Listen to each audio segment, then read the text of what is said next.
Namaste, Jai Hind, Vande Matram. Welcome to yet another conversation here on The Right Perspective. He's not only the Lok Sabha MP from Haveri, but he's got immense and phenomenal pedigree. He's the son of Shri S.R. Bommai, former Chief Minister of the state of Karnataka. It's a pleasure to have you with us in our studio, Basavaraj Bommai ji. Pleasure is mine. No. Thank you. The last time we connected, you were Chief Minister. Yeah. Now we are connecting, you're a parliamentarian. So, since you're coming straight from Parliament for this conversation, let's start with what is current. Okay. The G Ramji bill. Yeah. One is the name change, which the opposition is questioning. Why do you have an allergy to Mahatma Gandhi? And the second is the tamasha that we saw in Parliament. Your thoughts?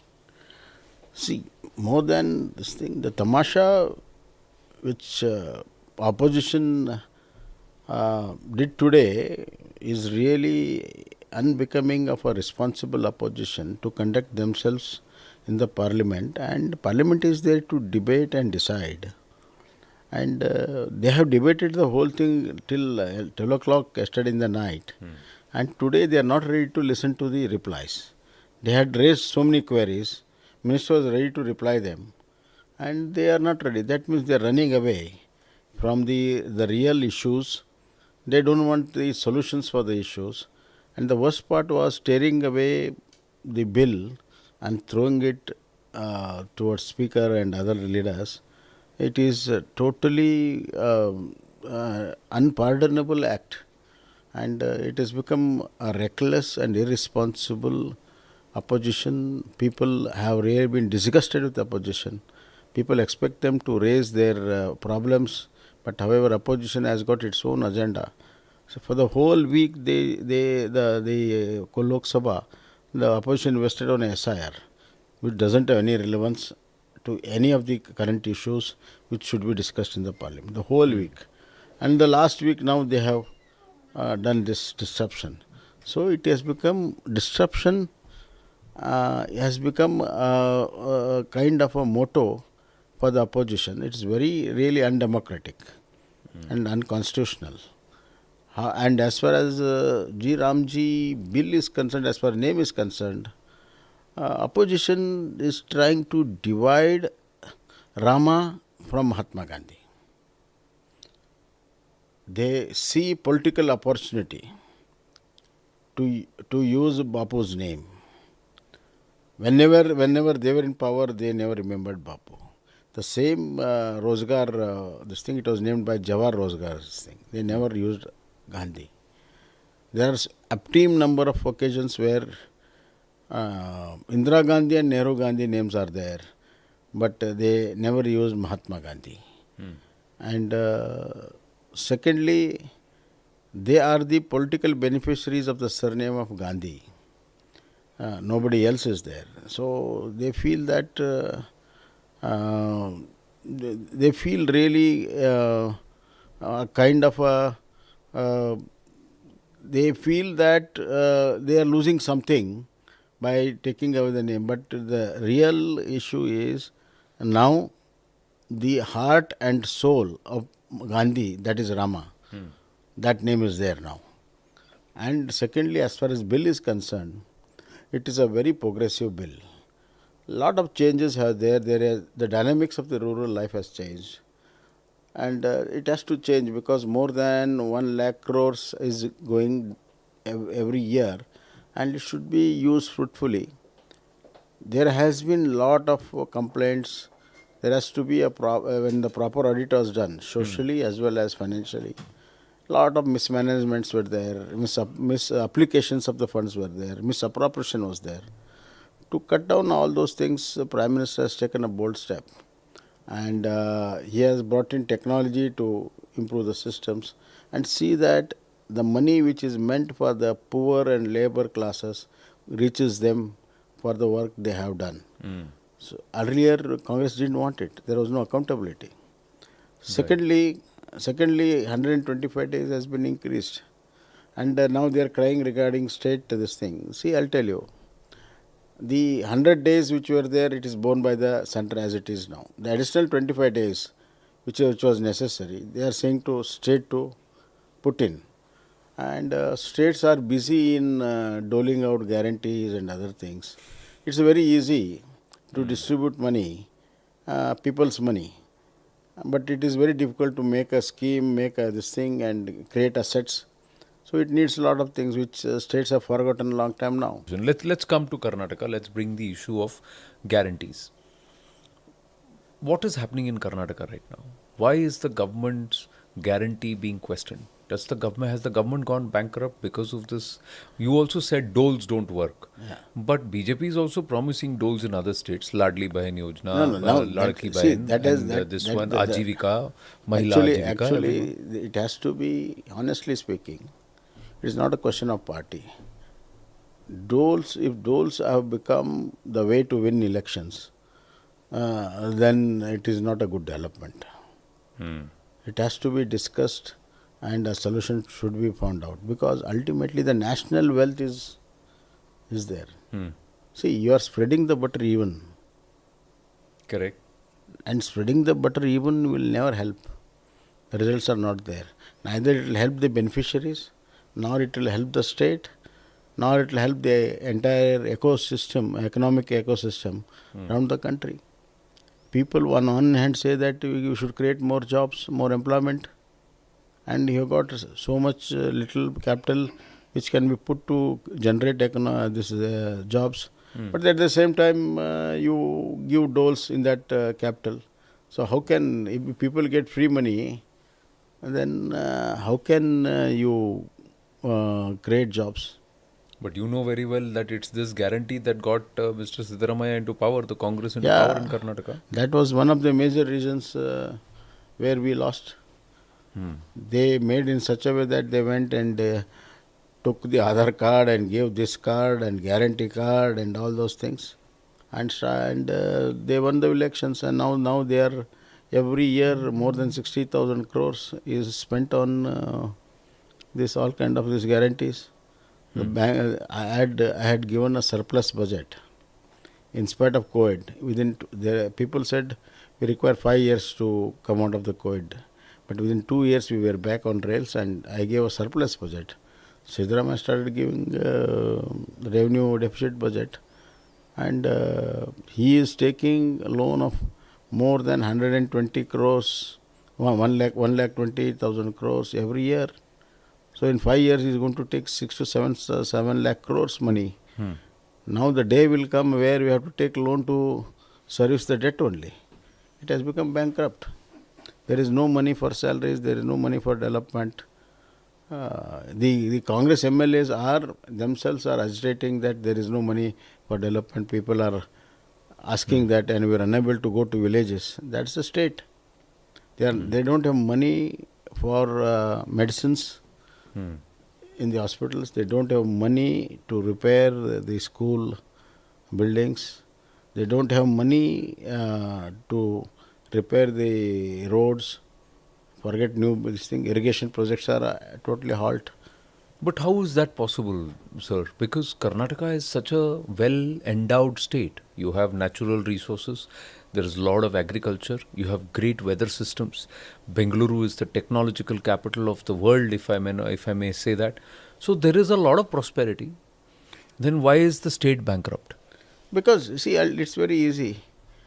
As it is, there was a huge load of non-development expenditure, revenue expenditure. And over and above that, there were already subsidy of tune of more than 40,000 crores. Now another 60,000 crores is added. 1 lakh crore every year you just give on subsidies and guarantees. Now which state can survive? The GST, we had very good robust GST collections. Now slowly it has been saturated, it's coming down. The non-tax revenue is down. In mining it is down. In spite of putting more tax, Siddaramaiah has put more than 60,000 crores new taxes. Wow, just to offset subsidy requirement. He has put 60,000 more taxes in terms of stamp duties, in terms of motor vehicle tax, in terms of excise. Wherever he can, he has put it. And he has taken more than 1 lakh crore. In spite of all that, he doesn't have money for development. This is a state of affair. It's totally mismanagement of monies or the finances which could have been used for the development of the state. And the second more important is the corruption. The corruption is harassing the people from lowest level to the highest level. How do you define this corruption under the Congress, if you're saying? This is a, Because in Karnataka they say Congress, every political party and almost every neta is corrupt. That's what they say. No, the Congress is the creator of corruption, they are mother of corruption. Now they have become experts in corruption. They have become very innovative in corruption. Now they are making people pay for their corruption. It is not because they don't have money to exchange in terms of corruption, but they are in a habit of corruption, so they can't breathe without corruption. So how are they making people pay? See, for example, what's this model? For example, the new electronic meters which they are charging for power sector. They are charging almost 5,000 rupees more than the other states which they are putting the same meters. Same meters. And it is paid by the people. So if the contractor is getting at 1,500 or 2,000 rupees and he is giving it for 8,000 rupees, that 6,000 rupees which is there, it is going for corruption. Where it will go? So people are made to pay for this corruption. So this is a new innovation. People are made to pay for the corruption. And it's also in stamp duties, in registrations, there is huge corruption. Very huge corruption. Even a remote village, some register has to be done, land transaction has to be done. Corruption is there. Unless until corruption is there, the system doesn't work. The whole thing is centralized in Bengaluru. It doesn't work. So everything is corrupt. Even in Bengaluru, the builders are charged 75 rupees per square feet, irrespective of things. They are all innovative things. They have become. There is talk of some decay tax. All kind of tax. Nobody is less. The entire Congress represents corruption. Congress means corruption. Now today, even as we speak, earlier in the day, there's been a development. The seers of the Lingayat community and also from the Vokkaliga community and some other communities, SC/ST communities also have all met together, and they have said that G. Parameswara should become the Chief Minister. The other day, D.K. Shivakumar's supporters said he should become the Chief Minister. Siddaramaiah ji's son says, my father will continue for the full 5 years. What is happening, sir? Congress is in doldrums. Congress, the main cause for all this is Congress High Command. Congress High Command itself is divided. You believe that? As we see what all is happening in the last 6 months, they are unable to give firm directions to the people there. They just make some statements, nobody should speak anything. That is not going to keep anybody quiet there. People in Karnataka are much more experienced people sitting down here in Delhi. And they know that only in Karnataka Congress is feeding them. So they are on the upper hand. But if Congress High Command itself is not united, one group is supporting Siddaramaiah, another group is supporting DK. So when they are divided... In the High Command? In the High Command. Okay. That is the whole issue. If they were united and they were told either way, it would have been stopped. So High Command itself means it's the Gandhi family. So you're saying there is a division there. Right from there it starts. There it starts. Okay. So the whole setup in Delhi, they are divided. They are unable to make up their mind. So they want the best of both sides, and they are playing around it. And for some time they felt it is nice. But now it has come to a stage where the entire government future is at stake. You believe it may collapse? It may not collapse. I don't say it will collapse. But it will collapse in the minds of the people. It's already collapsed in the minds of the people. But you know, within the Congress, the Ahinda vote has been the backbone for Siddaramaiah ji. Even Ahinda is disillusioned now. Okay. They backed Siddaramaiah. They backed Siddaramaiah 3 times. 3 times they backed. And now that experiment has been exposed. Even there is lot of discontent among the Ahinda voters, especially the backward classes and part of ST and part of SC, the left. They are totally disillusioned. So there will be a different kind of a social engineering now, and that impact is going to have in the next elections. What kind of social engineering? Do you think Karnataka politics also is going through a transitionary phase? Yeah. Because there are some tall leaders who may be coming closer to retirement. With that, perhaps alignments will change, and this is across parties. You think that will happen? See, this churning is there. See, Karnataka politics is totally different from other states. Karnataka politics is ahead of other states in terms of social combinations. The awareness among the different castes and classes is much more. It is right from Devaraja's days, this kind of awareness has come. So, whenever they have put all their hopes on certain leaders that has failed, they have brought a change. So, as you said, the churning is going on, or thinking is going on different classes of in Karnataka. The people who had supported Congress in a big way this time, the backward classes, SC/ST, are now rethinking the whole thing because they are unable to deliver. For example, they take away 13,000-14,000 crores, which is meant for SCP, TSP. And whatever money is to be spent on OBC, there is no money spent. Boys are not getting hostels, backward classes. And the Chief Minister is a backward class leader, just to name it. So this is a big issue.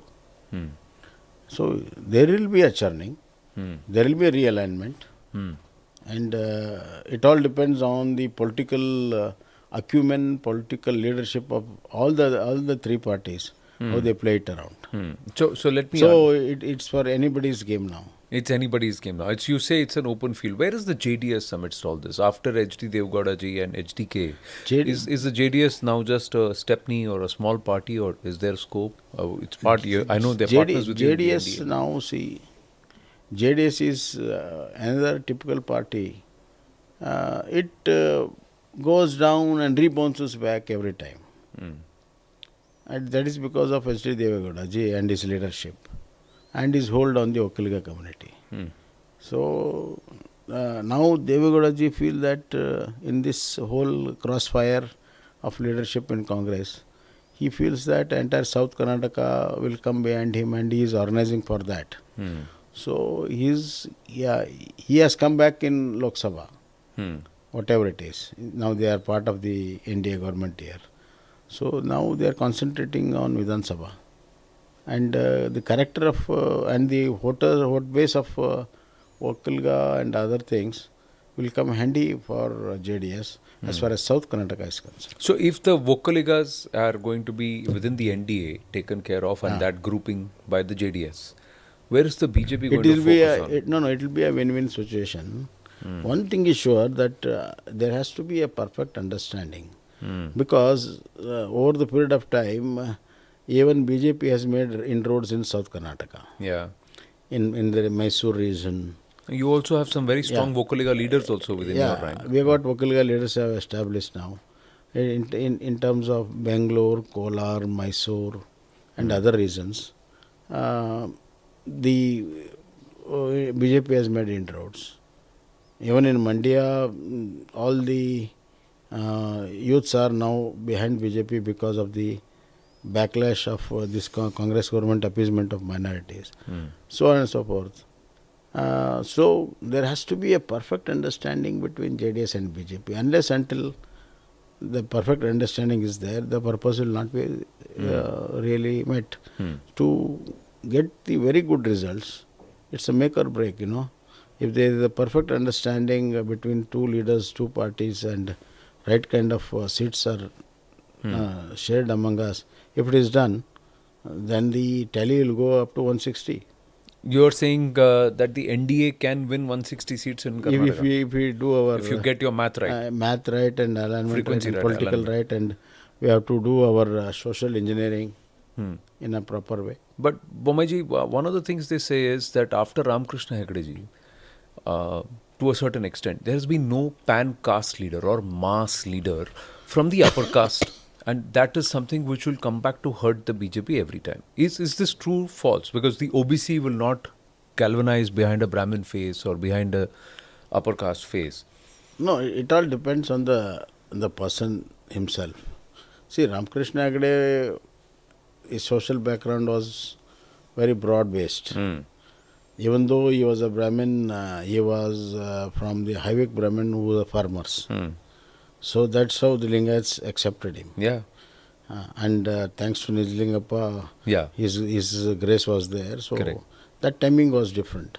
But now the whole politics has changed now. And with this internet and other things, people have become really aware of political antics the leaders do.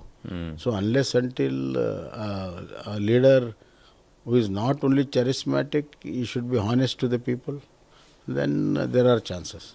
So that's what the next election will throw out the opportunity for the next generation. Because the Lingayats or Veerashaiva Lingayats also have a lot of sects, different groupings, and there are a lot of leaders. You are one of the bigger leaders. So, will they come together under one person? Is that going to be critical for the fortunes? I just want to understand this. One thing you understand that Lingayat is a very, very politically, very awareness is there in Lingayat community, politically, educationally and all. They got a great culture and everything. I'm asking you this, and they've Bommaiji, been in the part of the ruling either parties, they are there. So the people are really smart. So when they feel that United Lingayats will come back to power, they have united whenever it is there. So no, because they say the last election the BJP did not respect the Lingayats. The Lingayats somewhere felt a little insulted, and that's why there was a bit of a fraction there, or there was a difference there. Is that true? No, it always happens 5 years after 5 years, there is a change, and Lingayats are part of the change. I can give you a lot of examples like that. So that's why I said Lingayats are very great political awareness is there. So they will not accept the leadership that easily. So it all depends on now. Now it's our chance to come back to power after this Congress.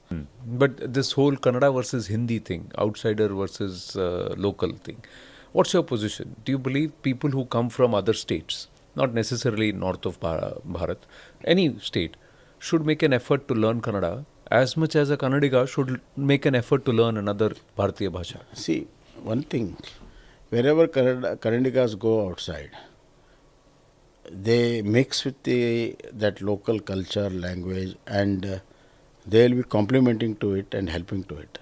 So we expect the same thing from the others.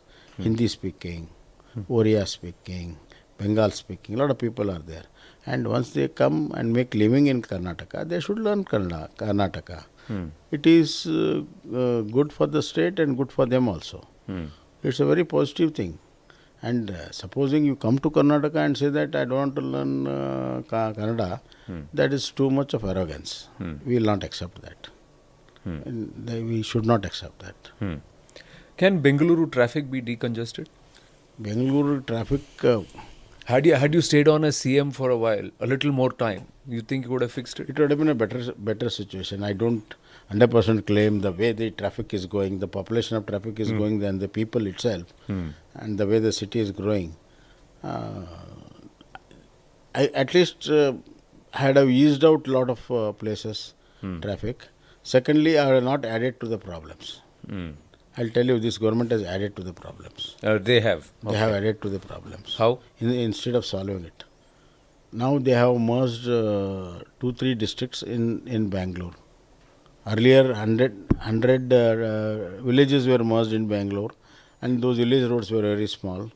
And the IT has developed exactly in those villages in the southern part of Bangalore. They're all panchayat permissions were given, and panchayat has given permission for very tall buildings where IT have been now there. But the roads were very small, village roads were there.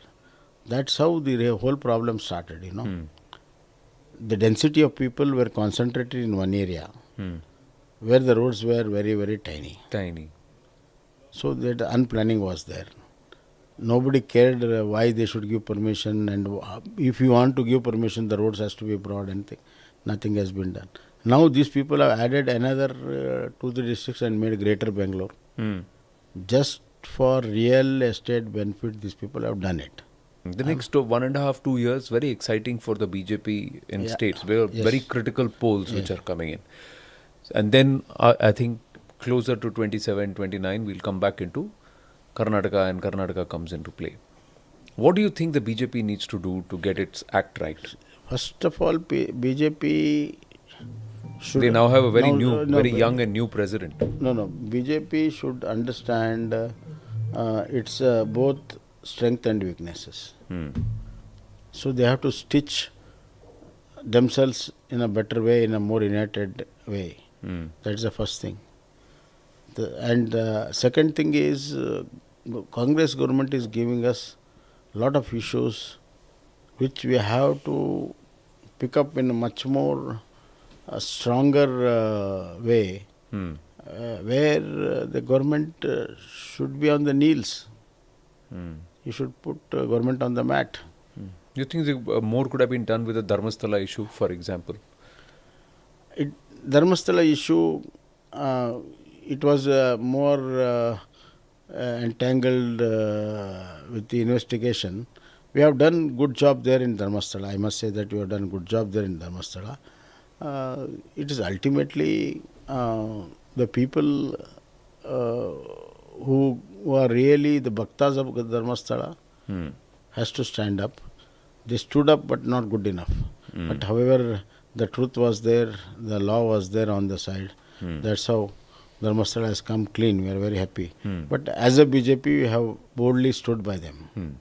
But there are other issues which you feel that the BJP can do better in trying to raise. In terms of farmers issue, in terms of Dalit issues, in terms of corruption, in terms of underdevelopment, in terms of regional imbalances this government is done. There are a lot of issues. We can take it up. Lovely. Great conversation with you, Basavaraj Bommai ji. Thank you so much. Wonderful to have you in our studios. Thank you so much. We wish you all the very, very best.